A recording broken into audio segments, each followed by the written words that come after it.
Hello, I'm Dr. Andrew Deane, the Assistant Dean of Anatomy, and welcome to McMaster's Anatomy and Surgical Skills Lab, home to nearly 4,000 specimens and teaching models and the renowned education program in anatomy.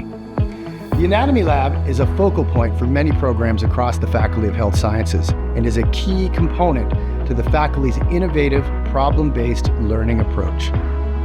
The lab offers undergraduate, graduate, and postgraduate learners the opportunity to explore and understand human anatomy and physiology in an innovative way. We have many diverse and interesting spaces for learners. Our main lab space provides a dynamic learning space equipped with specimens and teaching models.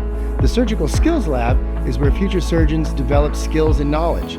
Our versatile extended reality development and testing lab is where learners explore anatomy through 3D holograms, VR headsets, and 3D printing. The Anatomy Lab is recognized nationally and internationally for how we teach. Discover more about the McMaster Lab of Anatomy at anatomy.healthsci.mcmaster.ca.